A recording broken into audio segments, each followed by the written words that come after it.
나는 어릴 때부터 가난이 무엇인지 뼈저리게 알았다. 새벽이면 얼어붙은 방에서 일어나 소 한 마리를 몰고 나가야 했다. 신발은 닳아 발가락이 보였고 밥상 위에는 보리밥보다 한숨이 많았다. 그러나 그 시절 나는 이상하게도 절망하지 않았다. 가난은 내게 수치가 아니라 배움이었다. 나는 그 속에서 세상을 배우고 인간을 배웠다. 돈은 단지 종이 쪼가리가 아니었다. 그것은 사람의 태도를 비추는 거울이었다. 사람들은 흔히 말한다. 가난은 불행이다. 하지만 나는 그렇게 생각하지 않았다. 진짜 불행은 가난이 아니라 가난에 길들여지는 마음이었다. 내가 가난 속에서도 무너지지 않았던 이유는 단 하나다. 나는 매일 마음속으로 이렇게 되뇌었다. 언젠가는 이 길을 벗어나겠다. 반드시 내 손으로. 그 결심이 나를 일으켰다. 그래서 나는 가난을 두려워하지 않았다. 오히려 가난을 통해 돈의 진짜 얼굴을 배웠다. 돈은 사람을 부자로 만들기도 하지만 게으른 자를 영원한 노예로 만들기도 한다. 나는 그때 깨달았다. 돈이란 쥐는 것이 아니라 다루는 것이다. 돈을 쥐려는 사람은 언젠가 손가락 사이로 놓친다. 그러나 돈을 다루는 사람은 손에 없어도 방향을 잃지 않는다. 돈은 물과 같다. 움켜쥐면 빠져나가지만 흐름을 읽으면 길을 만든다. 나는 가난 속에서도 그 흐름을 배우려 했다. 어느 날이었다. 겨울이 깊어 쌀값이 올랐고 집에는 먹을 것이 거의 없었다. 어머니는 마지막 남은 쌀 한 줌을 내밀며 말했다. 이걸로 하루만 더 버티자. 그 말을 듣는 순간 나는 결심했다. 이렇게 살지는 않겠다. 하지만 불평하지 않겠다. 나는 불평 대신 발걸음을 옮겼다. 사람들은 가난하면 원망부터 한다. 그러나 원망은 아무것도 바꾸지 못한다. 오히려 스스로를 더 가난하게 만든다. 나는 원망 대신 방법을 찾았다. 그날 이후 나는 세상을 탓하지 않았다. 그 대신 나 자신에게 물었다. 네가 바꿀 수 있는 게 뭐냐? 그 질문이 내 인생의 첫 번째 재정 원칙을 만들었다. 환경보다 태도가 불을 만든다. 나는 환경이 나를 가둔다고 생각하지 않았다. 환경은 언제나 불리했다. 돈도 인맥도 배경도 없었다. 그러나 내게는 두 손이 있었고 그 손을 움직이는 마음이 있었다. 사람은 환경을 탓하며 멈추지만 태도를 바꾸면 길이 열린다. 나는 그 단순한 진실을 너무 일찍 깨달았고 그것이 내 인생의 가장 큰 자산이 되었다. 어느 날 나는 소 한 마리를 팔아 서울로 올라왔다. 단돈 몇 원이 전부였지만 마음만큼은 세상을 다 가진 것 같았다. 그때의 서울은 낯설고 냉정했다. 사람들은 나를 아래로 봤다. 시골뜨기 주제에 뭘 하겠냐. 그 말이 내 귀에는 도전처럼 들렸다. 나는 속으로 말했다. 봐라, 내가 이 도시에서 길을 낼 것이다. 나는 구두 닦기로 시작했고 막노동으로 이어갔다. 손은 갈라지고 등에선 피가 났다. 그러나 내 눈빛만큼은 꺼지지 않았다. 그 시절 나는 돈을 많이 벌지 못했다. 그러나 그보다 귀한 걸 벌었다. 태도의 가치였다. 가난 속에서도 고개를 숙이지 않았고 실패 속에서도 포기하지 않았다. 사람들은 나를 보며 물었다. 왜 그렇게 버팁니까? 나는 웃으며 말했다. 버티는 게 아니라 배우는 중입니다. 그렇다. 나는 가난 속에서도 돈을 배우고 있었다. 돈을 벌지 못하는 이유는 지식이 부족해서가 아니라 태도가 잘못돼서다. 가난한 사람은 돈을 벌면 쓴다. 그러나 부자는 돈을 벌면 생각한다. 나는 그 차이를 가슴에 새겼다. 나는 세상을 보며 한 가지를 알았다. 돈은 사람의 마음을 본다. 불안한 자는 돈을 잃고 담대한 자는 돈을 부른다. 가난은 단지 돈이 없는 상태가 아니라 마음이 닫힌 상태다. 그래서 나는 늘 말했다. 가난을 원망하지 말고 태도를 바꿔라. 가난은 내게서 많은 걸 빼앗았지만 동시에 인내와 판단력을 주었다.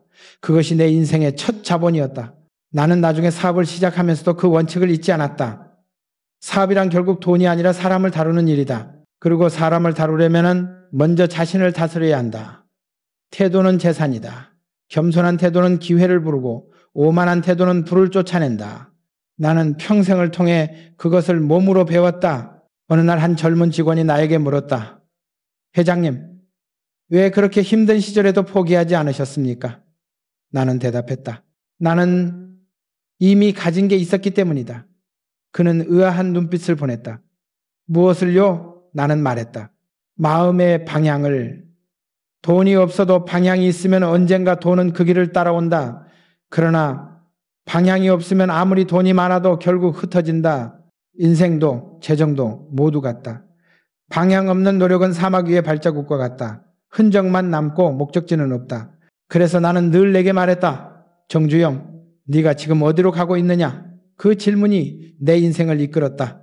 나는 가난을 탓하지 않았고 환경을 변명하지 않았다. 대신 태도를 바꿨다. 그리고 그 태도가 내 삶을 바꿨다. 나는 지금도 말하고 싶다. 가난을 두려워하지 마라. 그러나 가난한 생각은 반드시 버려라. 돈이 없다고 두려워하는 사람은 평생 돈의 노예로 살지만 돈이 없어도 두려워하지 않는 사람은 언젠가 반드시 주인이 된다. 세상은 태도를 가진 자에게 기회를 준다. 이것이 내가 배운 첫 번째 원칙이다. 환경보다 태도가 불을 만든다.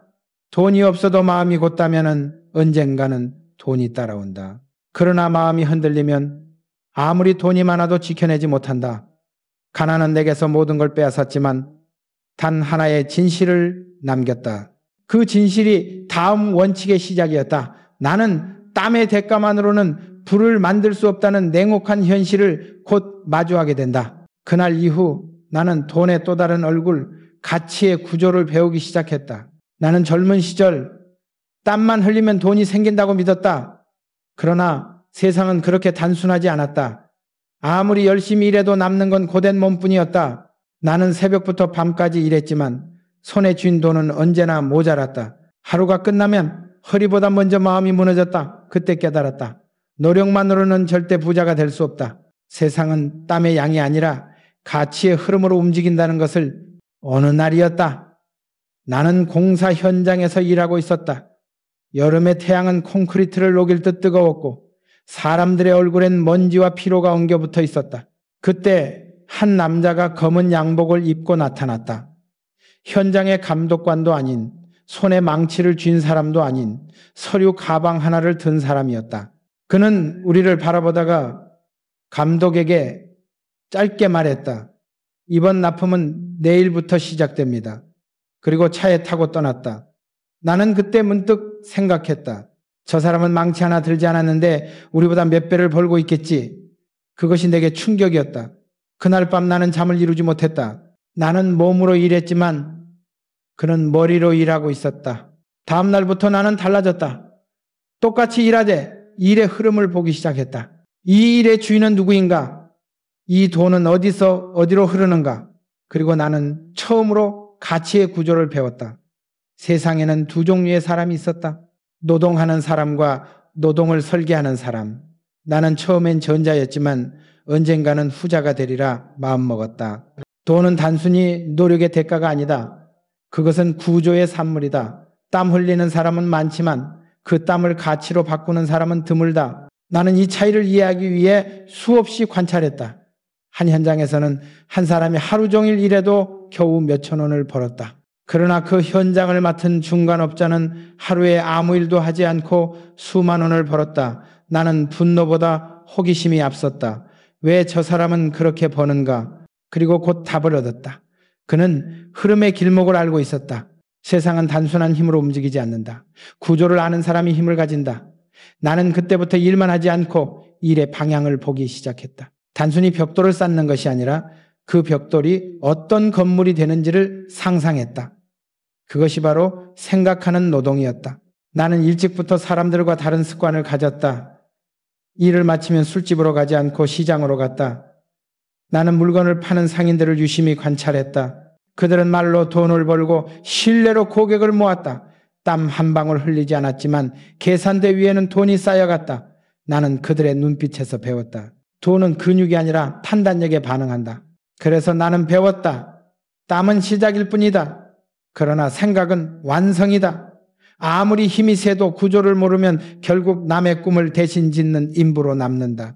그러나 구조를 알면 남의 손으로 내 꿈을 지을 수 있다. 나는 그때부터 남보다 먼저 현장을 보고 먼저 길을 읽었다. 하루는 낡은 사무실에서 한 거래처 사람과 마주 앉았다.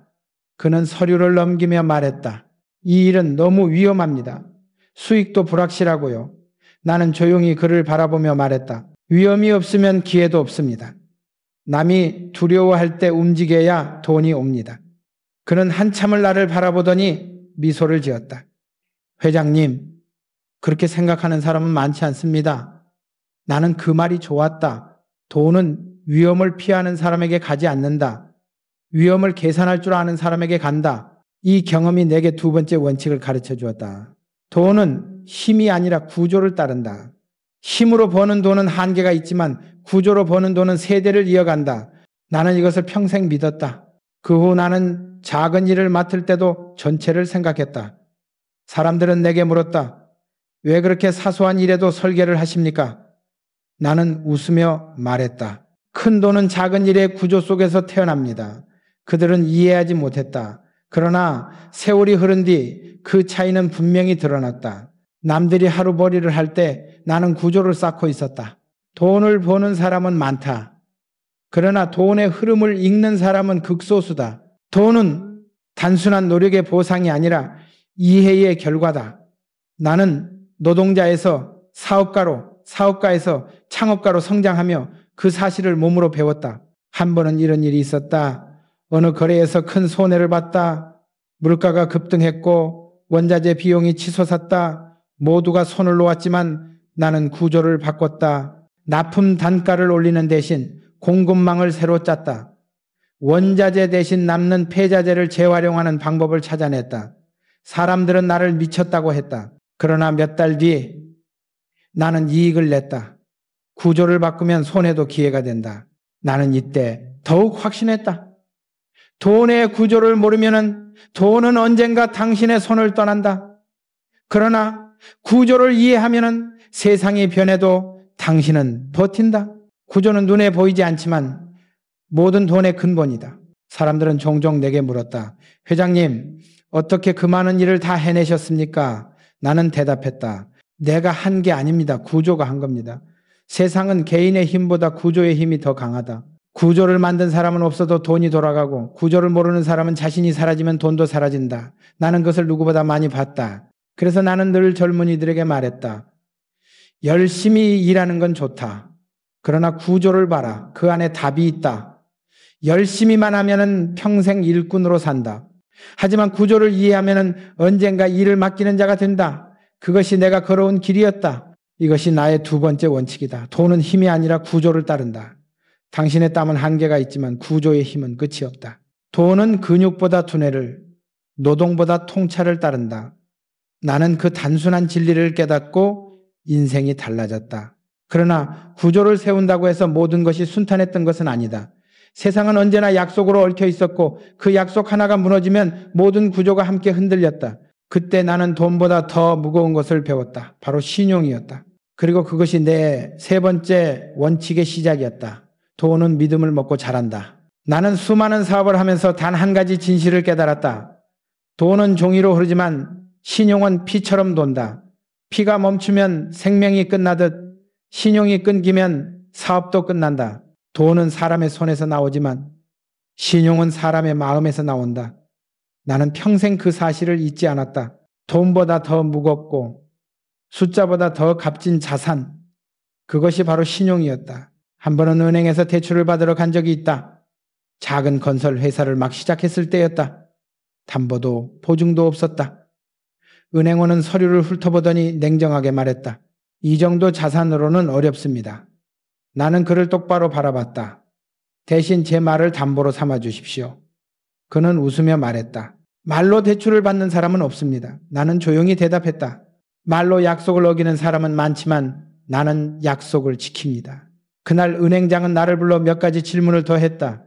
정 회장, 돈을 빌려서 무엇을 하시겠습니까? 나는 대답했다. 사람을 먹여 살릴 겁니다. 그리고 약속을 지킬 겁니다. 그는 한참을 나를 바라보다가 고개를 끄덕였다. 그게 내 첫 대출이었다.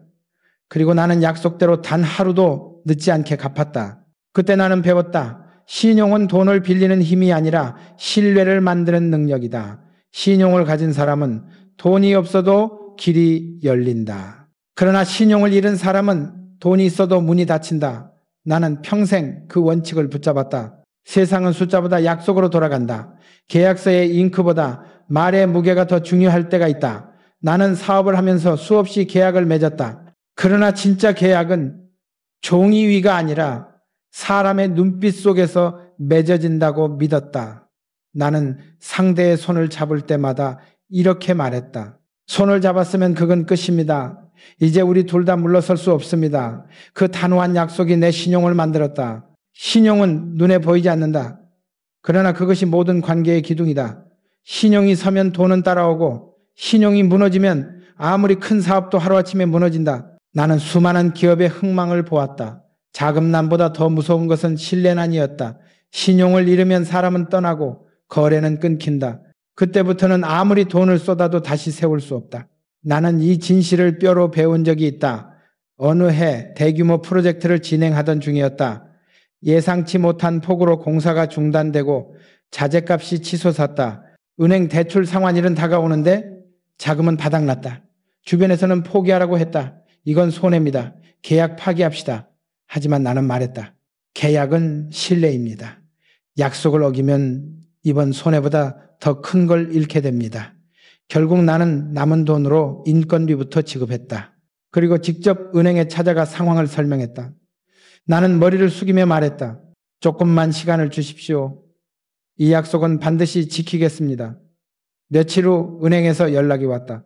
회장님, 추가로 한 달의 유예를 드리겠습니다. 그 한 달 동안 나는 죽을 힘을 다해 현장을 재개했다. 그리고 마침내 프로젝트를 끝냈다. 은행장에게 다시 찾아가 이렇게 말했다. 약속 지켰습니다. 그는 내 손을 잡으며 말했다. 정 회장, 이제부터 우리도 당신을 믿습니다. 그때 나는 돈을 갚았지만 동시에 더 큰 자산을 얻었다. 그것은 신뢰의 복리였다. 신용은 이자가 붙는다. 돈의 이자는 시간과 함께 줄어들지만 신뢰 이자는 시간과 함께 늘어난다. 한 번 약속을 지키면 두 번째 거래가 오고 두 번째가 세 번째를 부른다. 그렇게 쌓인 신용은 평생의 자본이 된다. 나는 한 번도 단기 이익을 위해 약속을 어기지 않았다. 그 대신 눈앞의 돈보다 사람의 믿음을 선택했다. 한 번은 일본의 한 조선소 대표가 내게 물었다. 정 회장, 왜 그렇게 고집을 부리십니까? 조금 손해를 봐도 계약을 바꾸면 되지 않습니까? 나는 웃으며 말했다. 손해는 다시 벌 수 있지만 신뢰는 다시 못 봅니다. 그는 아무 말도 하지 못했다. 그리고 그 해 말, 그 회사는 내게 새로운 프로젝트를 맡겼다. 이유는 단 하나였다. 정 회장은 약속을 지킨다. 그것이 내 신용이었다. 신용은 언어를 초월한다. 국경도 종이도 언어도 필요 없다. 단 한 번의 행동이 모든 걸 말해준다. 나는 해외 현장에서도 똑같이 행동했다. 계약보다 인간을 우선했고 계산보다 믿음을 앞세웠다. 그러자 놀랍게도 돈이 따라왔다. 사람들은 말했다. 정 회장은 돈을 버는 게 아니라 믿음을 번다. 그 말이 내게는 최고의 찬사였다. 나는 젊은이들에게 자주 말한다. 돈은 눈앞에 있지만 신용은 평생 간다. 빠르게 버는 돈은 금방 사라진다. 그러나 신용으로 번 돈은 세대를 넘어간다. 나는 아들들에게도 말했다. 신용은 네 이름보다 중요하다. 이름은 바꿀 수 있지만 신용은 바꿀 수 없다. 신용을 지킨다는 것은 결국 자기 자신과의 약속을 지키는 일이다. 남과의 약속을 어기는 사람은 이미 자기와의 약속도 버린 사람이다. 나는 언제나 내 이름을 걸고 일했다. 이름이 곧 신용이었고 신용이 곧 내 인생이었다. 나는 지금도 그때 은행의 작은 창구를 떠올린다. 담보도 보증인도 없던 시절 나를 믿어준 건 한 사람의 판단이었다. 그리고 그 믿음을 저버리지 않은 내 행동이 오늘의 나를 만들었다. 신용은 큰 돈으로 사는 것이 아니다. 약속 하나, 행동 하나가 평생을 결정한다. 이것이 내가 배운 세 번째 원칙이다. 신뢰는 이자가 붙는 자산이다. 신용은 눈에 보이지 않지만 그 어떤 금보다 무겁다. 돈을 잃어도 다시 벌 수 있지만 신용을 잃으면 아무것도 할 수 없다. 신용이야말로 가난한 자가 가진 마지막 자본이며 부자가 지켜야 할 첫 번째 의무다. 그러나 세상은 언제나 신용만으로 돌아가지 않는다. 신뢰를 쌓아도 세상은 때때로 예기치 못한 폭풍을 던진다. 그리고 그 폭풍 속에서 나는 또 하나의 법칙을 배웠다. 그것은 두려움과 위기의 법칙이었다. 다음은 네 번째 원칙이다. 공포를 계산하라.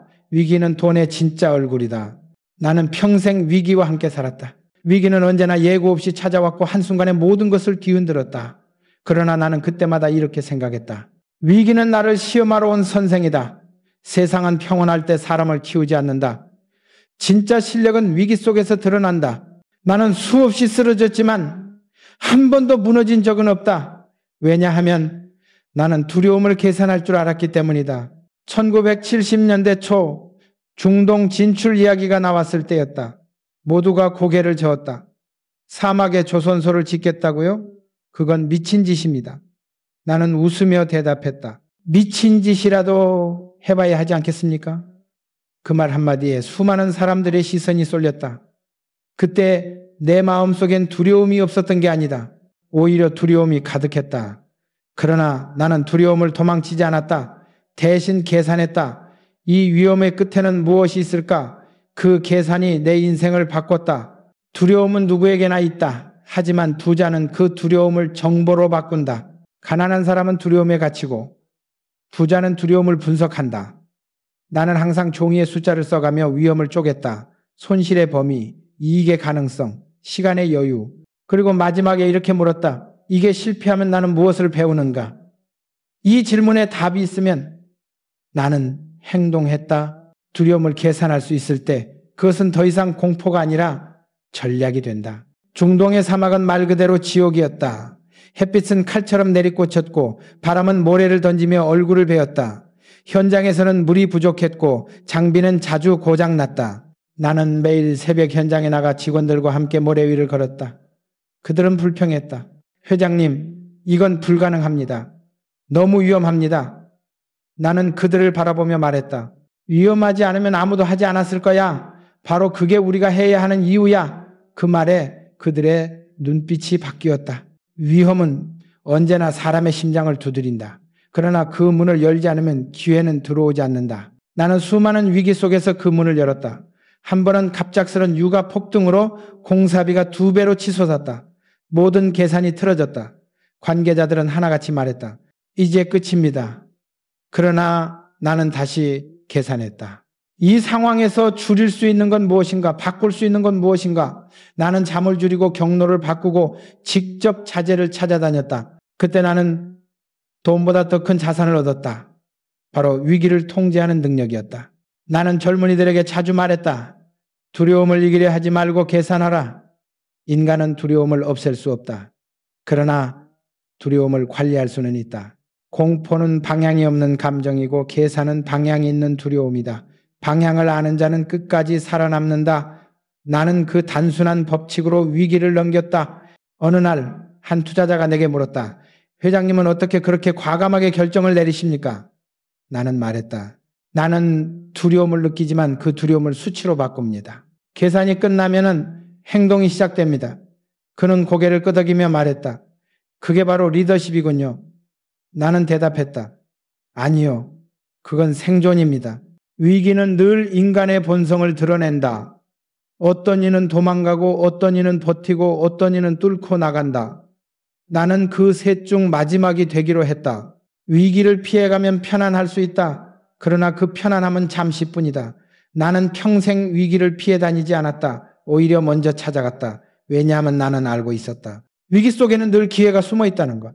실패를 두려워하는 사람은 늘 똑같은 인생을 산다. 그러나 실패를 계산하는 사람은 언젠가 성공을 잡는다. 나는 실패를 두려워하지 않았다. 대신 실패에서 배웠다. 실패한 사람과 성공한 사람의 차이는 두려움의 해석에 있다. 전자는 도망치고 후자는 분석한다. 나는 후자였다. 한 번은 해외 현장에서 대형 사고가 발생했다. 인부들이 부상을 입고 기자들이 몰려왔다. 언론은 현대의 무리한 사업이라며 비난을 쏟아냈다. 사람들은 불안해했다. 그러나 나는 침착했다. 사고 현장에 직접 가서 사람들 앞에 섰다. 우리 잘못입니다. 그러나 멈추지 않겠습니다. 이번 일을 통해 더 단단해질 겁니다. 그 말에 모두가 고개를 들었다. 위기 앞에서 가장 중요한 건 변명하지 않는 것이다. 변명은 신용을 깎고 책임은 신용을 세운다. 나는 그날 내 신용을 다시 세웠다. 두려움은 돈의 본질을 보여준다. 돈은 불확실성을 먹고 자란다. 불확실함이 클수록 기회의 폭도 넓어진다. 그러나 대부분의 사람들은 그 불확실함을 견디지 못하고 포기한다. 나는 그 반대로 움직였다. 남이 무서울 때 투자했고 남이 포기할 때 시작했다. 그것이 나의 방식이었다. 나는 항상 이렇게 생각했다. 돈은 두려움을 이겨낸 자에게 이동한다. 세상은 위험을 계산하는 자와 감정으로 움직이는 자로 나뉜다. 그리고 돈은 항상 계산하는 자의 손으로 흘러간다. 나는 위기를 숫자로, 불안을 계획으로 바꾸었다. 그것이 내가 가진 가장 큰 기술이었다. 나는 인생을 돌아보며 깨달았다. 위기는 단지 외부의 폭풍이 아니라 내면의 전쟁이다. 두려움은 밖에서 오는 것이 아니라 안에서 자란다. 그래서 진짜 강한 사람은 세상과 싸우는 자가 아니라 자기 안의 공포와 싸우는 자다. 나는 매번 그 싸움을 했다. 어떤 날은 이기고 어떤 날은 졌다. 그러나 그 싸움 덕분에 나는 무너지지 않았다. 이것이 나의 네 번째 원칙이다. 공포를 개선하라. 위기는 돈의 진짜 얼굴이다. 돈은 두려움의 강을 건너는 사람에게만 흐른다. 위기를 피하면 평온은 없겠지만 성장은 없다.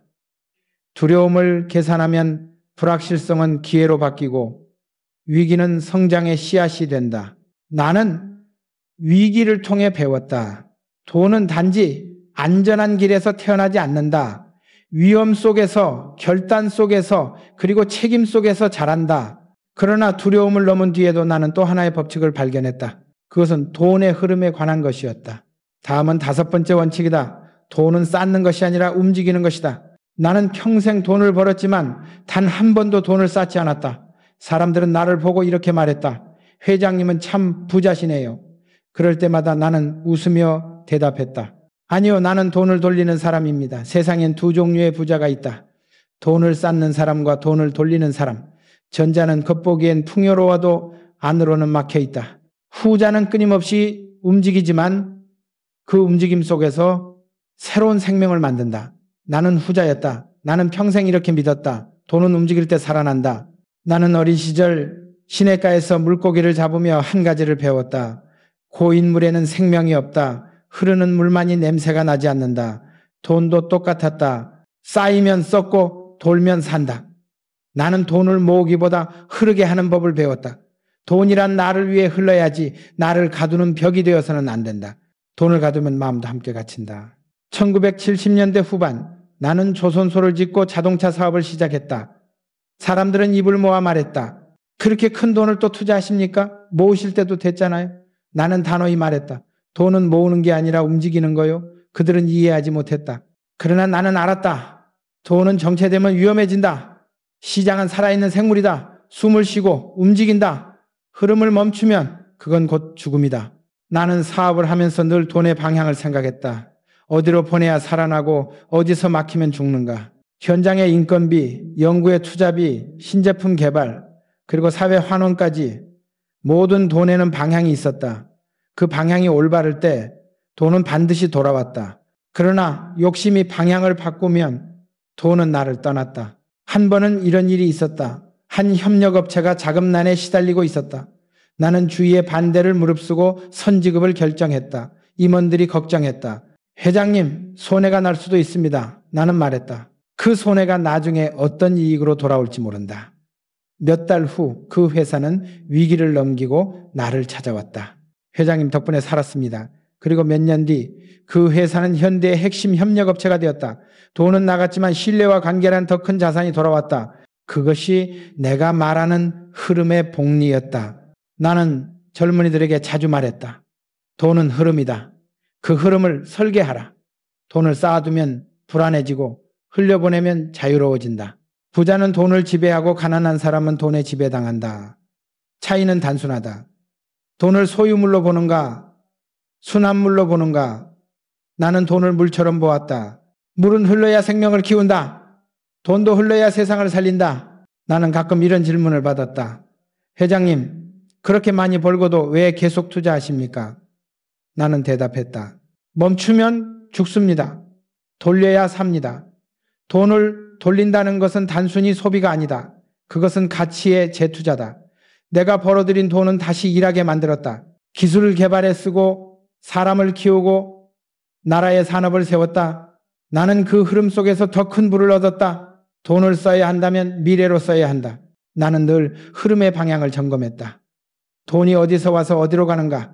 목적이 명확하면 돈은 늘 돌아온다. 하지만 목적이 탐욕이면 돈은 사라진다. 돈은 정직하다.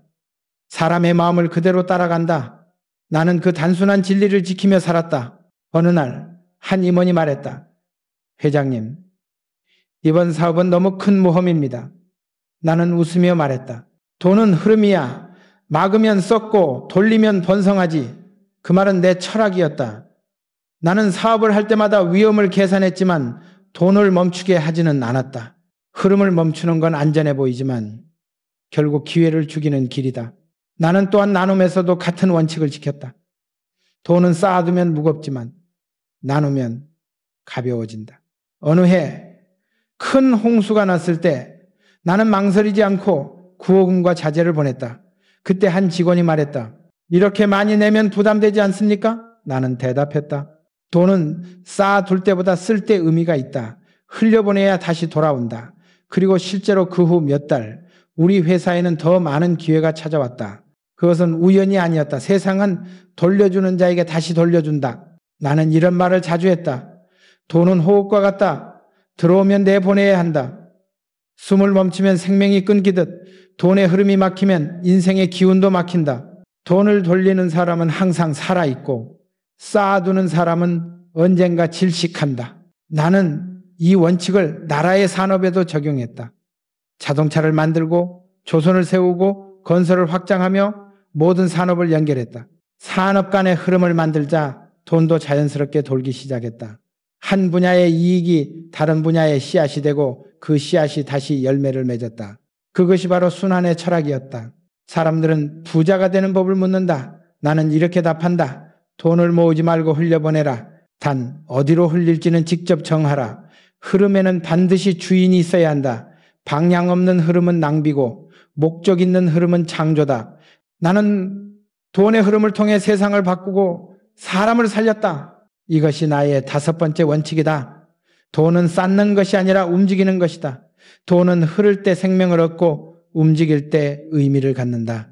정체된 돈은 불안을 낳지만 움직이는 돈은 자유를 낳는다. 그러나 나는 곧 깨달았다. 돈의 흐름보다 더 강한 흐름이 하나 있었다. 그것은 시간의 흐름이었다. 돈은 다시 볼 수 있지만 시간은 단 한 번뿐이었다. 그래서 나는 다음 원칙을 세웠다. 시간은 돈보다 귀하다.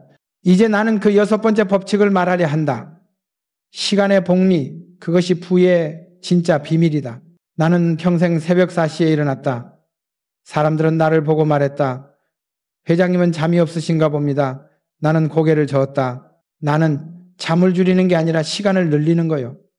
사람에게 주어진 하루는 똑같다. 그러나 어떤 사람은 그 하루를 금으로 만들고 어떤 사람은 모래처럼 흘려보낸다. 나는 그 차이를 일찍 깨달았다. 돈은 다시 벌 수 있지만 시간은 다시 오지 않는다. 그래서 나는 시간 앞에서는 누구보다 엄격했다. 시간을 다스리는 자가 돈을 다스린다. 젊은 시절 나는 서울의 허름한 여인숙에서 하루를 시작했다. 새벽이면 닭이 울기도 전에 일어나 시장으로 향했다. 그 시간에 일어난다고 해서 돈이 바로 생긴 건 아니었다. 그러나 그 시간에 얻은 게 있었다. 앞선 마음의 여유였다. 세상은 느리게 움직이는 사람에게 냉정하다. 시장의 문이 열리기도 전에 나는 이미 첫 거래를 마쳤다. 그것이 내 인생의 1번째 복리였다. 하루를 먼저 시작하면 인생이 먼저 움직인다. 나는 늘 이렇게 말했다. 시간은 돈보다 무섭다. 돈은 잃으면 다시 벌지만 시간은 한 번 지나가면 끝이다. 그래서 나는 하루를 쪼갰었다. 누군가가 8시간 일할 때 나는 12시간을 일했다. 하지만 그 차이는 단순히 일의 양이 아니었다. 집중의 질이었다. 1시간 동안 오직 한 일에 몰두하면 남의 하루를 앞지를 수 있다. 나는 그걸 시간의 복리라고 불렀다. 한 번은 이런 일이 있었다. 한 젊은 직원이 내게 말했다. 회장님, 요즘은 효율이 중요하지 오래 일한다고 되는 시대가 아닙니다. 나는 웃으며 대답했다. 효율이란 말은 시간을 존중하는 사람만이 쓸 수 있는 말이요. 시간을 흘려보내는 자에겐 효율이 사치요. 그는 아무 말도 하지 못했다. 효율이란 결국 시간의 가치에 대한 경외에서 나온다. 나는 매 순간 그 시간을 소중히 여겼다. 나는 하루의 시작을 누구보다 일찍 맞았다. 새벽 공기는 냉철했고 그 차가운 공기 속에서 생각이 맑아졌다. 나는 그 시간을 생각의 시간이라 불렀다. 낮에는 일이 나를 지배하지만 새벽에는 내가 일을 지배한다. 많은 사람들은 낮에 싸운다. 그러나 나는 새벽에 이겼다.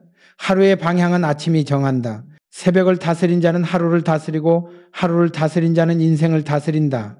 시간의 복리는 단순히 일찍 일어나는 데서 생기지 않는다.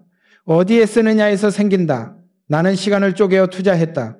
하루 중 가장 집중력이 높은 시간을 문제 해결했었고 남는 시간을 사람을 관찰하는 데 썼다. 그리고 그 결과 시간은 내 편이 되었다. 사람들은 내게 말했다.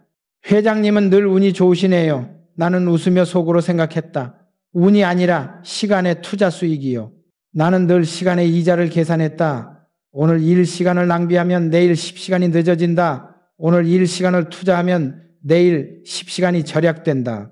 이 단순한 진리를 모르는 사람이 너무 많았다. 그래서 나는 직원들에게 말했다. 회의를 짧게 하되 생각은 길게 하라. 말은 적게 하되 실행은 빠르게 하라. 시간은 돈보다 빠르다. 잡으려면 움직여야 한다. 한 번은 일본의 한 기업가가 내게 물었다. 정 회장, 당신의 성공 비결은 무엇입니까? 나는 대답했다. 나는 하루를 3번 산다.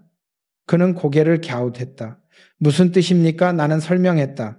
남이 자는 새벽에 나는 생각하고, 남이 일할 때 나는 실행하고, 남이 쉴 때 나는 정리한다. 그렇게 하면 하루가 3배가 된다. 그는 한참을 침묵하더니 말했다. 그건 정말 시간의 철학이군요. 나는 웃으며 대답했다. 철학이 아니라 습관이지요. 시간은 나에게 가장 공정한 선생이었다. 돈은 불공정하게 주어지지만 시간은 누구에게나 공평하게 주어진다. 그러나 태도는 다르다. 어떤 이는 시간을 쓴다고 말하고 나는 시간을 번다고 말했다. 쓰는 사람은 줄어들고 버는 사람은 늘어난다. 시간은 돈보다 정직하다. 당신이 투자한 만큼 반드시 돌려준다. 나는 평생 시간을 낭비하지 않는 습관을 만들었다.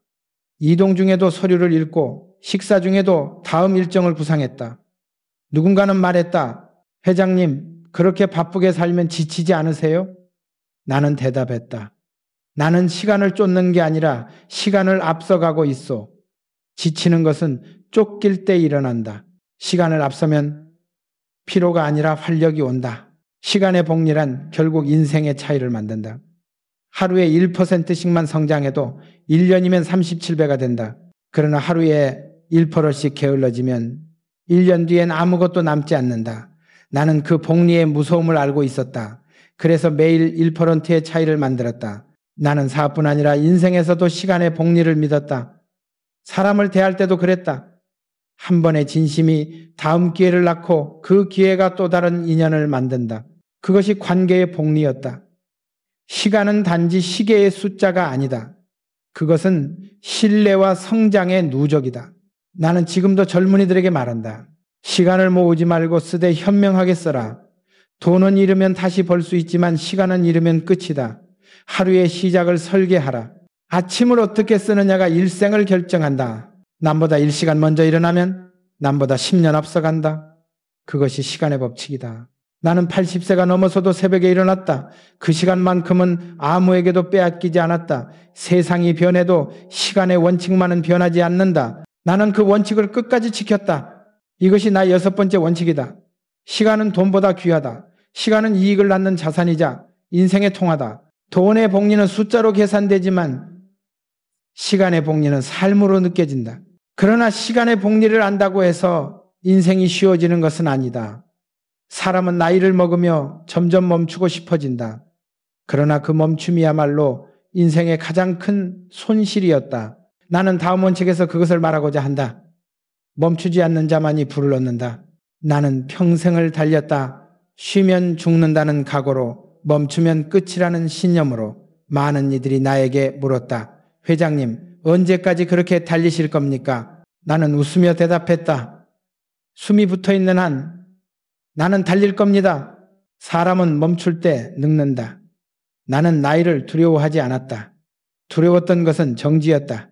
멈춤은 게으름보다 무섭고 실패보다 깊은 도시다. 나는 그것을 일찍부터 알았다. 그래서 내 삶의 7번째 원칙은 명확했다. 멈추지 않는 자만이 불을 얻는다. 내가 조선소를 세우고 자동차를 만들고 고속도로를 놓을 때마다 사람들은 말했다. 이제 됐지 않습니까? 그러나 나는 고개를 저었다. 아직 시작도 안 했습니다. 그들은 나를 미쳤다고 했다. 그러나 나는 믿었다. 세상은 멈추는 순간 썩기 시작한다. 그리고 움직이는 자만이 살아남는다.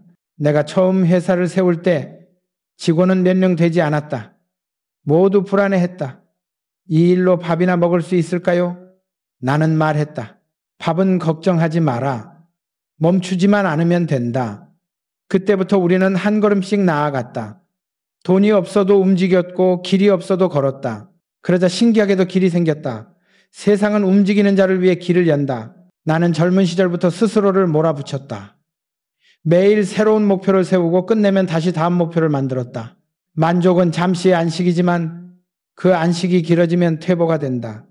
사람들은 안정 속에서 안심을 얻으려 하지만 나는 불안 속에서 성장했다. 불안은 나의 연료였다.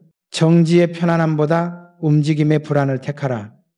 그것이 내 철학이었다. 한 번은 자동차 사업 초기에 이런 일이 있었다.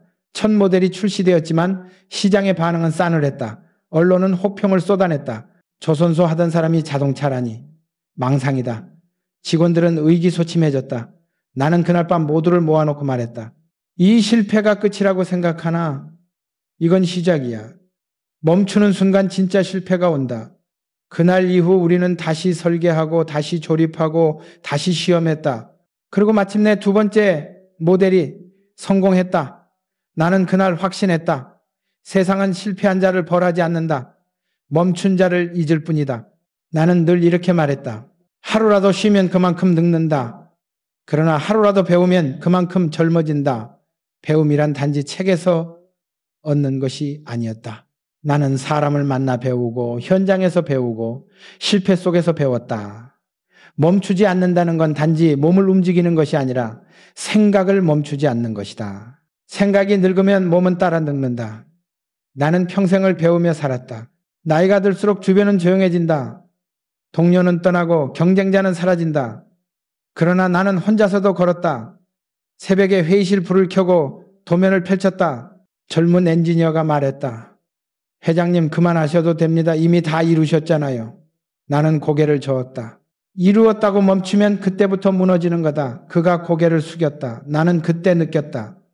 세상은 계속 바뀌는데 사람이 멈추면 과거가 된다. 나는 과거가 되지 않으려 했다. 나는 늘 도전의 불씨를 꺼뜨리지 않았다. 사업을 하며 가장 무서운 건 경쟁이 아니었다. 안주였다. 안주는 가장 달콤한 독이다. 그 안에 들어가면 다시는 나오지 못한다. 나는 그 독을 경계했다. 성공 후에도 스스로에게 물었다. 정주영, 너는 아직 배고프냐? 그 질문에 그렇다라고 대답할 수 있을 때 나는 다시 시작할 힘을 얻었다. 내가 70세가 넘었을 때 사람들은 은퇴를 권했다. 그러나 나는 새로운 사업을 시작했다. 모두가 반대했다. 이 나이에 뭘 더 하십니까? 나는 말했다. 나이는 숫자요. 정신이 늙을 때 진짜 노인이지. 나는 나이를 핑계로 삼지 않았다. 나의 시대는 끝나지 않았고 끝나게 둘 생각도 없었다. 멈추지 않는 자는 결국 모든 벽을 넘는다. 나는 수많은 위기를 겪었다. 외환 위기, 육아 폭등, 경기 침체. 그러나 그때마다 나는 몸을 움직였다. 가만히 있으면 공포가 커졌다. 그러나 한 걸음만 내디디면 두려움이 사라졌다. 행동은 두려움을 이기는 유일한 방법이었다. 생각만 하면 공포가 자라고 행동하면 희망이 자란다. 한 번은 기자가 내게 물었다. 회장님은 왜 그렇게 일을 멈추지 않으십니까? 이미 다 가졌잖아요. 나는 잠시 생각하다 대답했다. 나는 가진 게 많아서 일하는 게 아닙니다. 살아있다는 걸 느끼기 위해 일하는 겁니다. 그 대답이 내 마음의 진심이었다. 움직인다는 건 단지 성취를 위한 것이 아니라 존재를 확인하는 행위였다. 나는 인생을 마라톤이라 생각했다. 출발선은 달라도 결승선은 모두 같다. 그러나 달리기를 멈춘 사람은 결승선에 닿지 못한다. 인생의 승자는 속도가 아니라 꾸준함으로 결정된다. 나는 천천히라도 끝까지 걸었다. 이것이 나의 7번째 원칙이다. 멈추지 않는 자만이 부를 얻는다. 부는 단순히 돈의 문제가 아니다. 그것은 생의 에너지다. 움직이는 사람은 늘 배운다. 배우는 사람은 늘 잘한다. 그리고 잘하는 사람은 결코 빈손이 되지 않는다. 그러나 나는 마지막에 깨달았다. 아무리 움직여도 아무리 성공해도 마음이 멈추면 모든 게 끝난다. 부의 끝에는 반드시 마음이 있었다. 돈의 구조, 시간의 복리, 신용의 무게, 그 모든 것은 결국 마음에서 시작되어 마음으로 돌아간다. 그래서 나는 마지막으로 그 이야기를 하려 한다. 돈의 마지막 원칙, 8번째 진리. 돈의 끝은 마음이다. 나는 평생 돈을 벌었지만 마지막에 남은 것은 돈이 아니었다. 건물도 조선소도 자동차도 결국 세월 속에 사라진다. 그러나 단 한 가지 끝까지 남은 것이 있었다. 그것은 마음이었다. 나는 그 사실을 너무 늦게 깨달았다. 젊은 시절엔 돈이 세상을 바꾼다고 믿었다. 그러나 나이 들어보니 세상을 바꾸는 것은 결국 마음이었다. 돈은 도구일 뿐이고 마음은 방향이었다. 도구는 부러질 수 있지만 방향은 사라지지 않는다. 그래서 나는 내 인생의 마지막 원칙을 이렇게 말한다. 돈의 끝은 마음이다. 나는 젊은 시절 성공을 향해 달리며 수많은 돈을 벌었다. 그러나 그 과정에서 자주 내 마음이 무거워졌다. 일터에서의 분쟁, 신뢰의 갈등, 그리고 인간의 욕심. 나는 수없이 싸우고 설득하며 살아왔다. 돈은 나를 강하게 만들었지만 동시에 나를 외롭게 했다.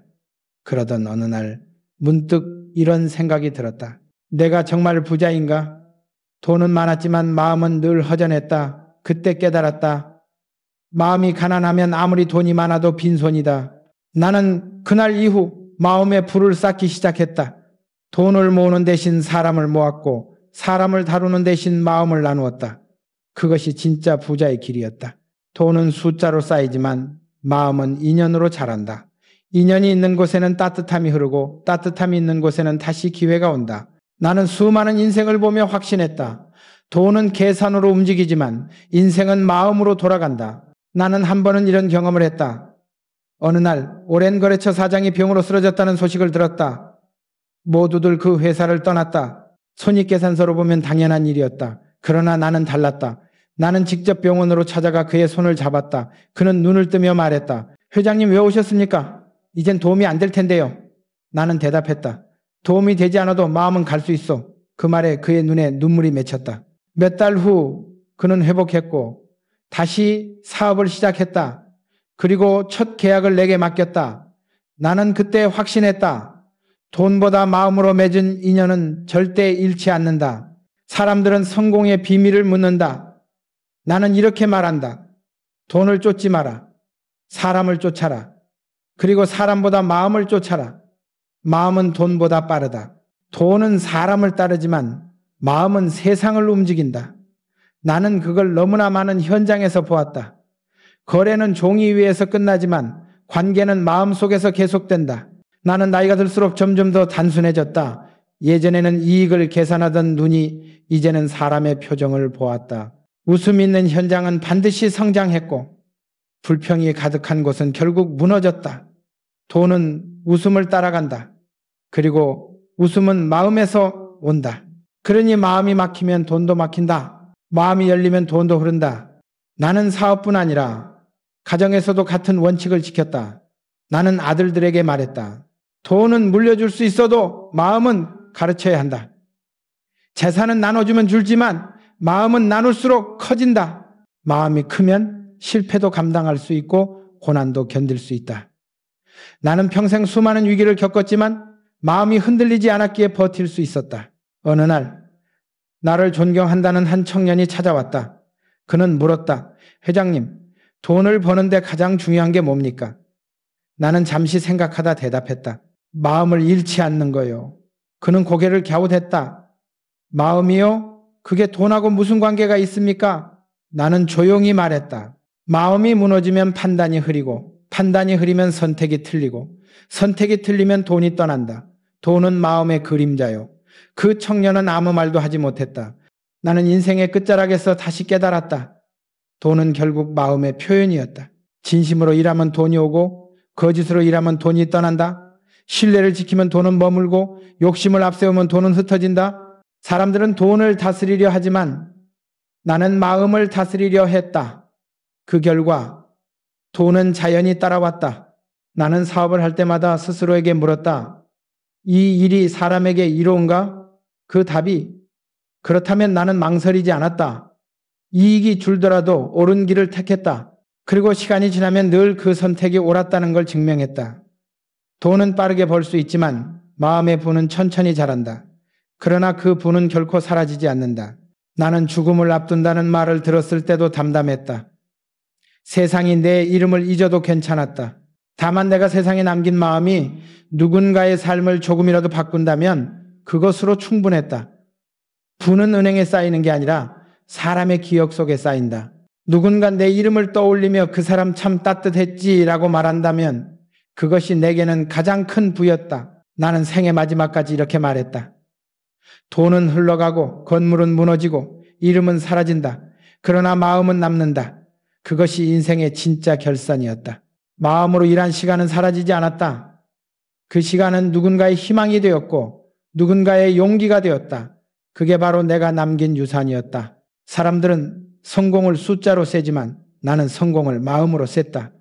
하루의 끝에 스스로에게 물었다. 오늘도 누군가에게 도움이 되었는가? 그 답이 그렇다면 나는 충분했다. 돈은 내 손에서 떠났지만 마음은 세상에 남았다. 나는 지금도 젊은 세대에게 말하고 싶다. 돈을 벌어라. 그러나 마음을 잃지 마라. 돈은 네 지갑을 채우지만 마음은 네 인생을 채운다. 세상은 마음이 있는 사람을 기억한다. 냉정한 세상일수록 따뜻한 마음이 더 귀하다. 돈은 시대에 따라 변하지만 마음의 가치는 영원하다. 이것이 나의 마지막 원칙이다. 돈의 끝은 마음이다. 마음을 다스리는 자는 돈을 얻고 마음을 잃는 자는 결국 빈손이 된다. 가난은 통장에 있는 숫자가 아니라 가슴 속의 공허함이다. 진짜 부자는 통장에 돈이 많은 사람이 아니라 세상에 마음을 남긴 사람이다. 나는 이제 안다. 인생의 마지막 순간 사람은 돈을 떠올리지 않는다. 대신 마음을 떠올린다. 누구와 웃었는지, 누구에게 손을 내밀었는지, 누구의 인생에 따뜻한 흔적을 남겼는지 그것이 진짜 부의 결산이다. 그래서 나는 이렇게 말하고 싶다. 돈으로 세상을 이기려 하지 마라. 마음으로 세상을 품어라. 돈은 세상을 움직이지만 마음은 인생을 구한다. 진짜 부자는 돈을 다스린 사람이 아니라 마음을 다스린 사람이다. 나는 그 사실을 깨닫기까지 평생이 걸렸다. 그러나 늦게 깨달았어도 후회하지 않는다. 왜냐하면 나는 이제 빈손이 아니기 때문이다. 마음으로 가득 차 있으니까.